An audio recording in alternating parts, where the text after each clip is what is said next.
All right. So we're in section 15.3.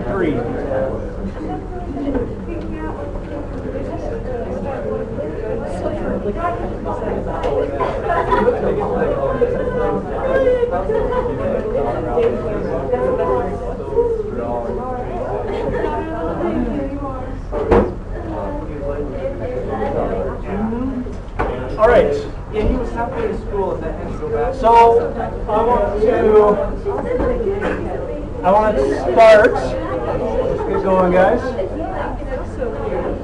I want to start by talking about the motion of a particle. We could be talking about a mass or a charge here, and I have a particle or a mass that starts out here, and we're saying that this mass, this charge, is much larger than this one. So the force that we're talking about is coming from this charge or this mass. How much work is done by the force, whatever we're talking about, the gravity or the electric field, the electrical force, if we move the particle in this radial direction? So the particle is moving along that way. So the force, whatever this force is, gravity, electrical force, it doesn't do any work on the particle if the particle moves in the radial direction, because the force is directed on the line segment that joins it. So then if we move directly towards this a little ways, then this thing is going to do some work. I'm going to move in the radial direction again. No work, right? Because we're moving perpendicular to the force. And then we're going to go this way. And I could keep zigzagging this way.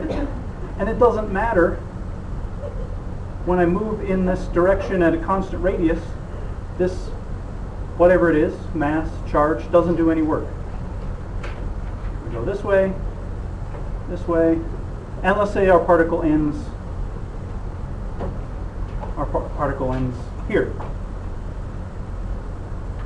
So the only thing that the work done by this mass or this charge depends on is the distance we've moved directly towards it. All these that we moved in at a constant radius, there's no work done. So the only work done, the work only depends on where we start and where we end. We've only done work traveling that distance. So we've done all this. We could do all kinds of other, if I do some other kind of crazy, I could do curlicues and loop-de-loops like so, and we end up here. The only thing that matters, the only work done, depends on the distance that we started versus the distance that we ended. What we do in between doesn't really matter. So the work done by this mass or this electric charge, the electric field here, doesn't depend on the path that this particle takes. All it depends on is where we started and where we ended. How far did we move towards this thing? Well, it turns out that is true for any conservative field. If we have a conservative field, the line integral, we said the work was a line integral. The line integral, the value of the line integral is independent of the path that the particle takes. For a conservative field, the line integral over a path depends only on the initial point and the end point. So we're going to say, I'm just going to say for conservative fields,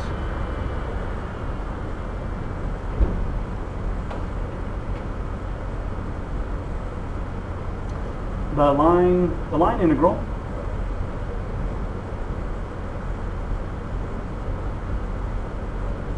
over a path only depends on the initial and final points.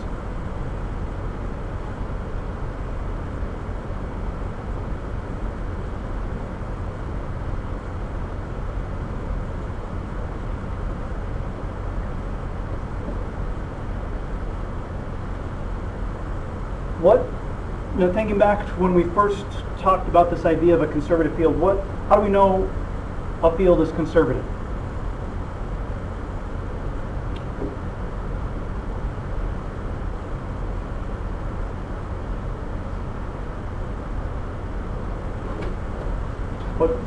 What's that? The curl is 0. And what condition that's how we test if our field is conservative. What is true other than the curl being 0? What other thing did we work with? Irrotational, curl is 0. Mixed partials are the same. It's the gradient of a potential function. F is conservative if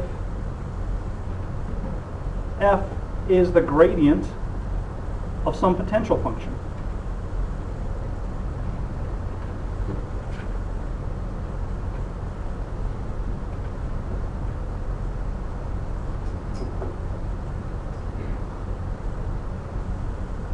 So our field is conservative if it's the gradient of a potential function.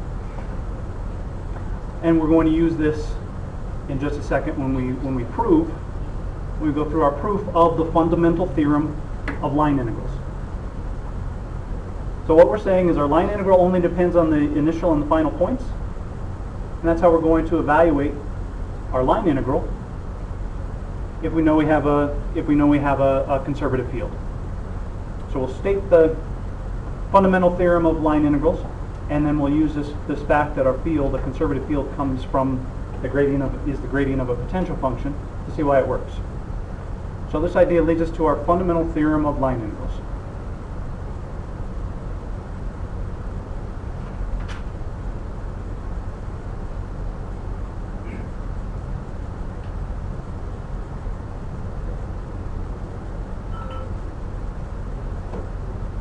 So our fundamental theorem of line integrals says if we have some path given by this vector valued function, so we parameterized our path, and we could say this, I'm just going to write it in 2 dimensions. We just add a z component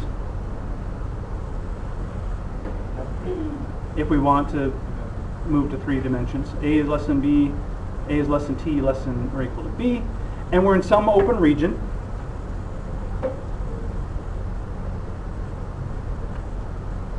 And we have a conservative field if f, and I'm going to say this is a function of x and y.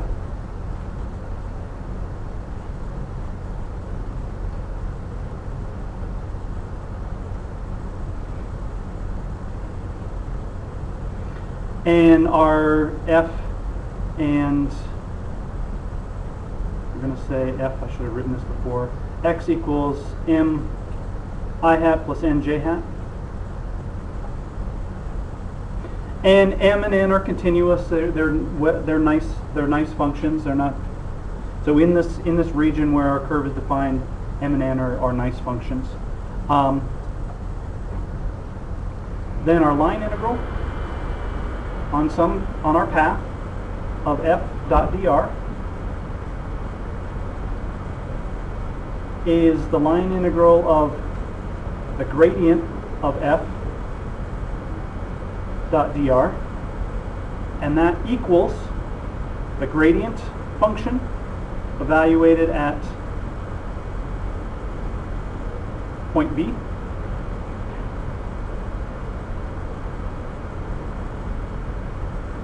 And we're going to subtract, we're going to take the difference from our gradient function evaluated at point A.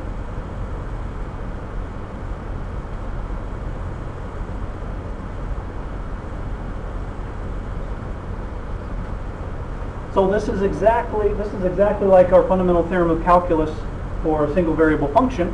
To evaluate this integral, we evaluate the antiderivative, essentially, at the endpoints and find the difference. And here we're saying that f is given by the gradient of, big F is given by the gradient of small f. And our curve can be piecewise smooth. So this gives us another way, a different way, to evaluate a line integral when we know our field is conservative. All we have to know is the potential function at the endpoints.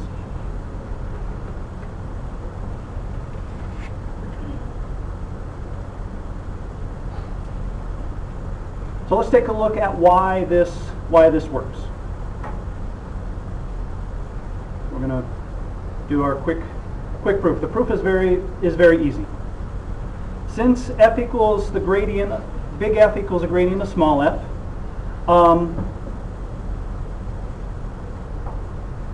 f equals the partial of f with respect to x I hat plus the partial of f with respect to y j hat.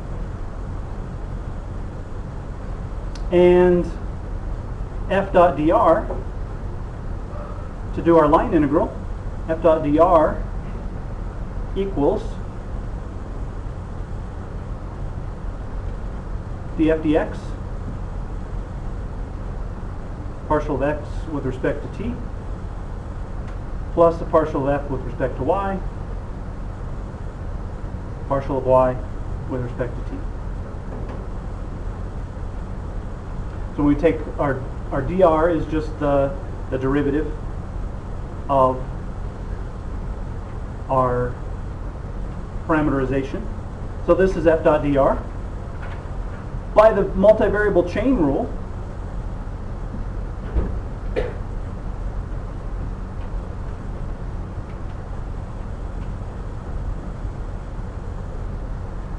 f dot dr is the derivative with respect to time of f of x of t y of t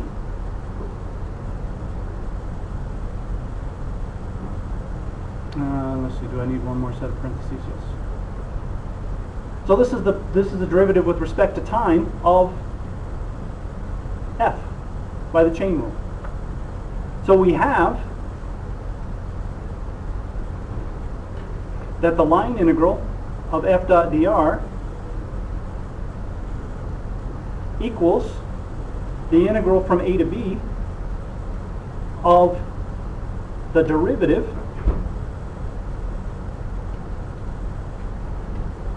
of f of xy dt.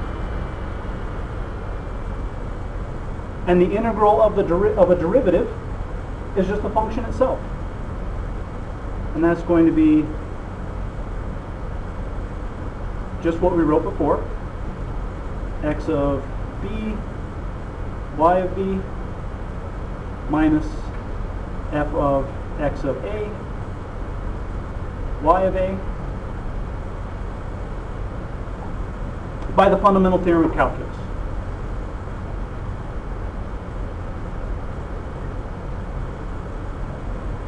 So this is our quantity that we're taking our line integral of, is the derivative of our potential function, the derivative with respect to time. So we're taking the integral of a derivative. And that's why this fundamental theorem of line integrals works.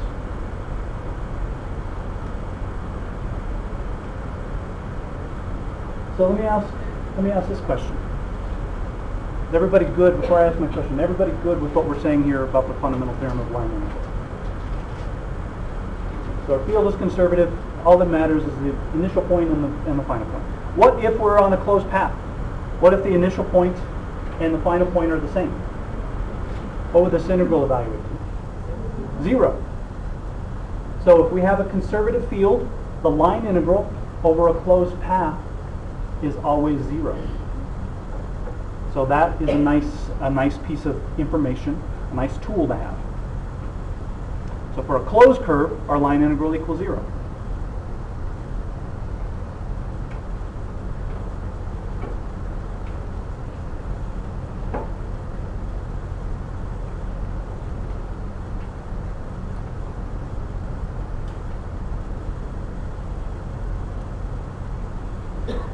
So if we have a conservative field, if f is conservative, and we're evaluating the line integral over a closed curve, our line integral evaluates to 0.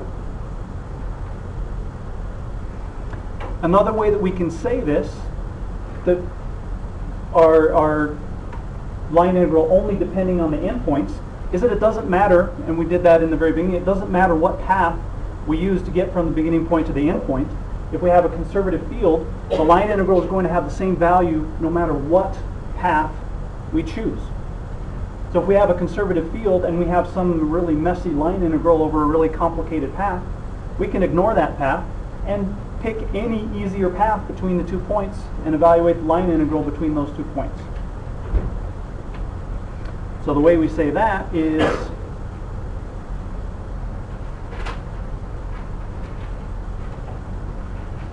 if f is continuous, so we have a nice function on an open connected region, and I'll draw a picture of what open connected means in just a second.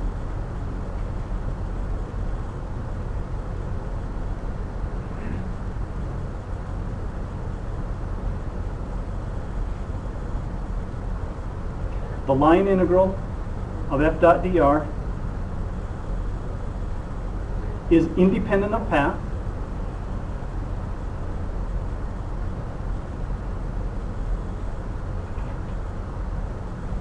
if and only if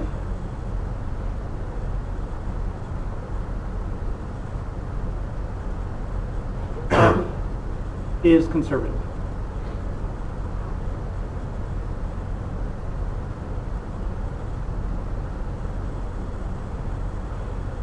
So if we know that our field is conservative, if we have a really messy line integral over a really complicated curve, all we need to do is pick any easier path between those 2 points and evaluate the line integral between those 2 paths. If our curve is closed, our line integral is going to evaluate to 0. We don't have to do anything else. Figure out if f is conservative, our closed path, line integral evaluates to 0. Save yourself a huge amount of work. All right, so open connected. Connected means exactly like what we think it would. So here's my path C. This region is connected.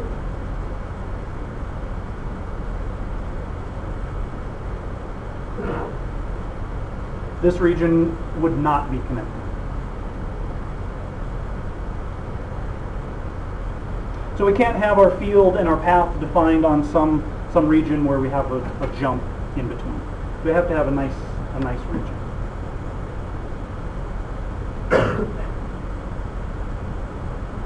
So the fundamental theorem of line integrals, independence of path, closed path, line integrals around a closed path, evaluate to 0. This gives us very powerful tools to work with if we know that f is conservative. So for conservative vector fields, we have 3 options for evaluating line integrals.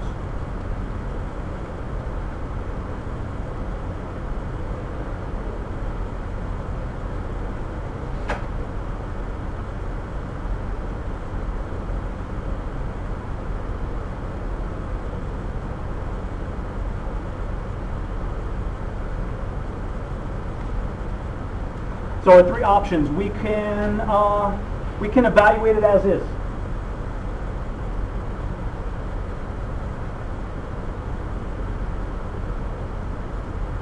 With the techniques that we've learned already. So we can always just evaluate our line integral, parameterize the curve, express our field in terms of the parameters, and evaluate our line integral that way. Sometimes it can be difficult, sometimes it can be tedious. Depending on the path, this could be difficult and tedious. We could integrate the components of f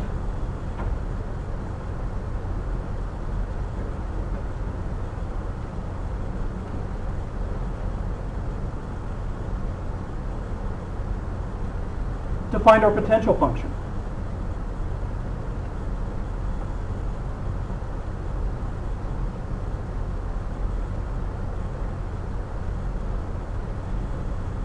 And we know how to do this. We've done problems where we've had a conservative field. We've determined if this field was conservative, and then we found the potential function. So we integrate the components, integrate the x component with respect to x, the y component with respect to y, the z component with respect to z, and we find our potential function. And then we use the fundamental theorem.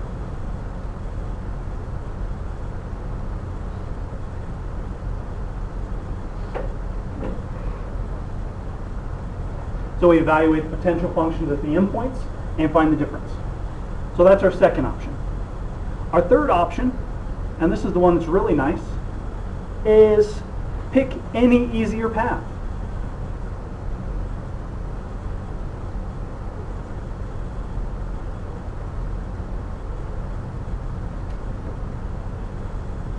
And evaluate the line integral along that path. So this third option is the nice one to have when we have a conservative field. Pick an easier path. Make it as easy as possible. Make it a straight line. And then you can evaluate your line integral on that path.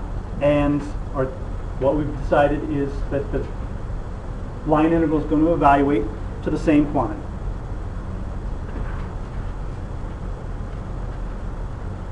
All right, let's have a quick reminder. How do we decide if a field is conservative? So let's say we have m I hat plus n j hat. You could do del cross We're going to do, so if we have a three-dimensional vector field, I hat plus n j hat plus p k hat, then we do del cross f. And what does that need to be for the field to be conservative? 0. How about if we just have a two-dimensional field? Test for a conservative field here. We could integrate, or someone said it earlier, the derivative, the partial of n with respect to x equals the partial of m with respect to y. So these are our tests for conservative vector fields.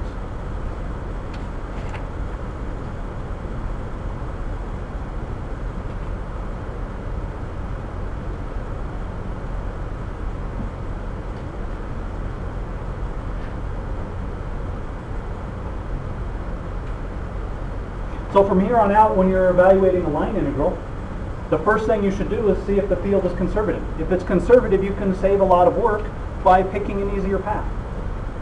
So if we figure out that our field is conservative, we can simplify our problems. All right, are we good here so far? So I want to show you one example. Just go through one example, and then and that's all I wanted to do today. What we're going to do on block day is we'll talk about Green's theorem, and Green's theorem uses this idea of the fundamental theorem of line integrals, and we're going to relate a line integral around the boundary of a region to the double integral over the region itself. We'll relate the line integral on the boundary to the double integral on the interior. All right. So I have this problem that I picked out.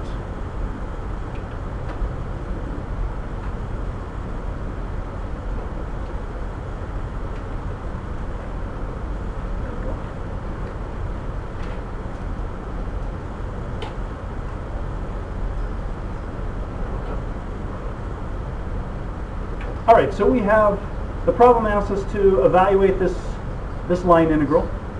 Give us this line integral in differential form, and they give us these four paths, and they want us to evaluate this line integral over these four paths.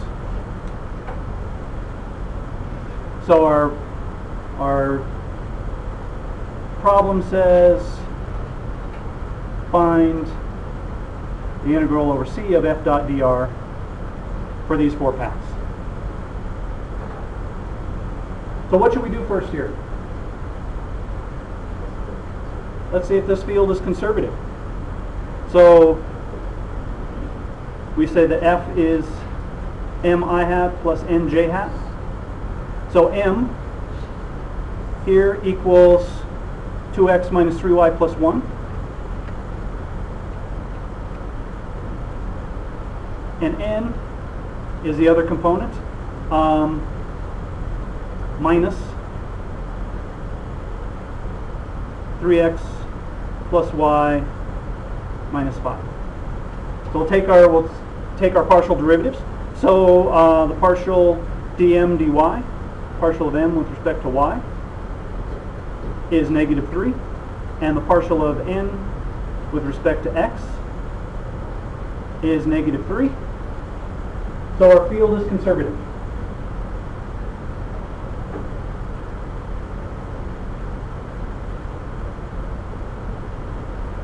So we just cut our work in half here, because which integrals do we know the value of right away? A and D evaluate to what? 0.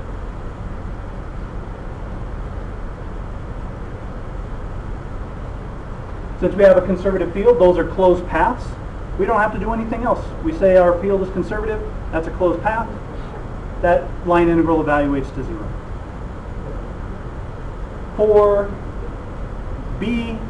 For C and B, we can evaluate the line integral on any easier path between those points. So let's look at part B. So for number B, we're going to pick any easier path. What's an easier path from 0, -1 to 0, 1? What's easier than this circle? The y-axis. Straight up the y-axis. So we're going to evaluate our line integral straight up like this. That's going to be our path. So we're going to parameterize that curve. We could just use polar coordinates and evaluate the line integral along there. That wouldn't be an extremely difficult integral, but this is definitely going to be easier. So let's parameterize that curve. So C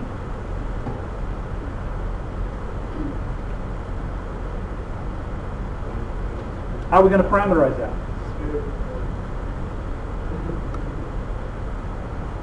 What's our path straight up the y-axis? X equals 0, so we have 0I plus tj for -1 less than or equal to t less than or equal to 1. So on this path,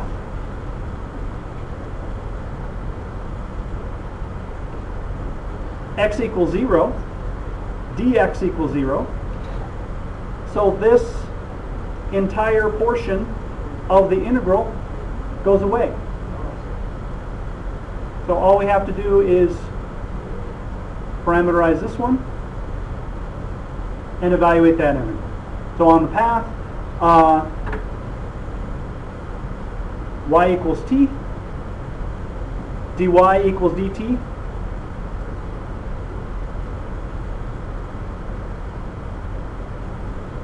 And we have the integral, the line integral of C along C of f dot dr is the integral from -1 to 1 of minus, and I'm just plugging in x equals 0. So that part goes away, and I just have minus t minus 5. Evaluate that integral, nice easy integral to evaluate, and I end up with 10. So the line integral, that line integral would evaluate to 10. So we didn't even have to worry about this entire term, and since x was 0, all I ended up with was this part here. For path C, what would be an easier path than along this y equals e to the x? Just do a straight line. So we're just going to do a straight line between those 2 points and evaluate the line integral along that line. So I'm not going to do that one, but we could pick any easier path. You could also, you could make your line integral, you could do two parts. You could go straight up the y-axis and straight over if you wanted. Exact same thing. So we could pick any easier path.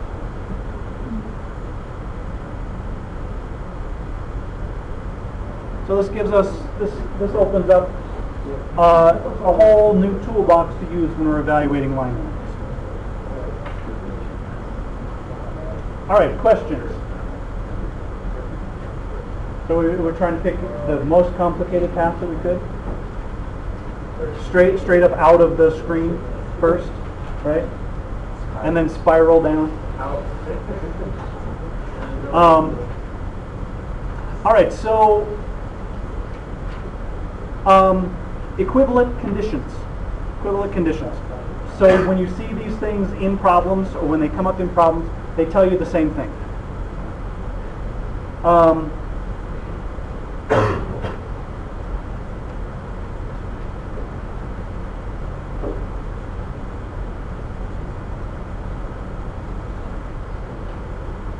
So these things all tell you the same thing.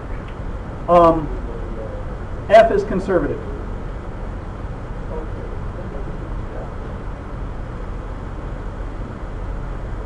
The line integral C of on any path f dot dr is independent of path.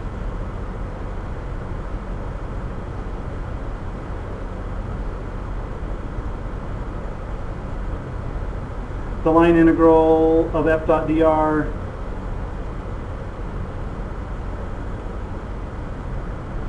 along a closed path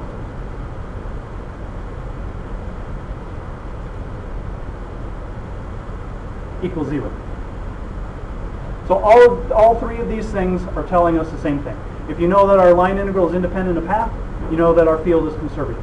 If you know that the line integral of f along a closed path is 0, you know that the line integral is independent of path, and you know that f is conservative.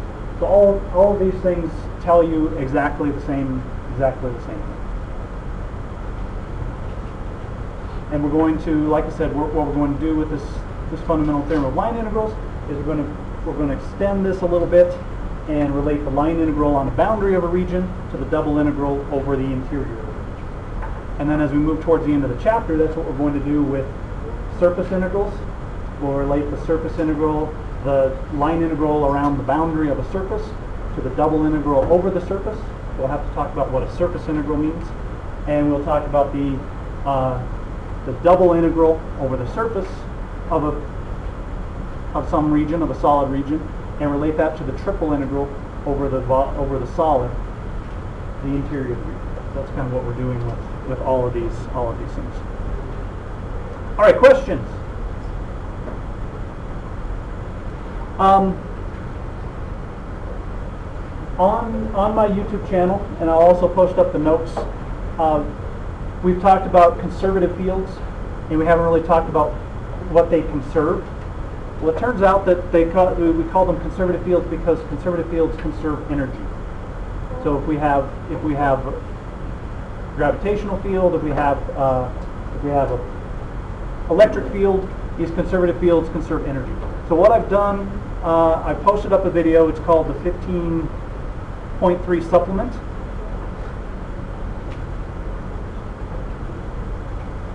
And in the supplement, I go through using the idea of a conservative field and the things that we know about line integrals and about conservative fields, and derive the conservation of energy, starting with the fact that a field is conservative.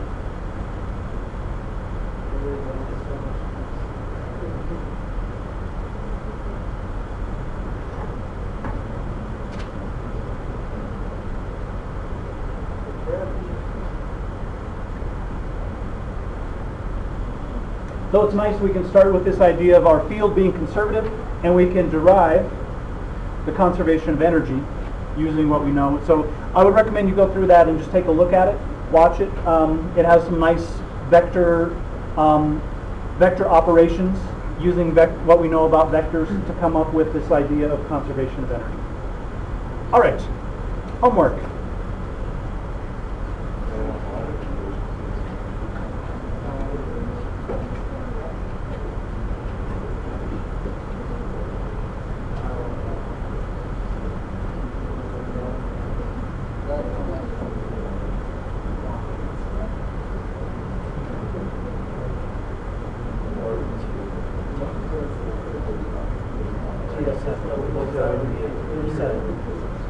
Dang it.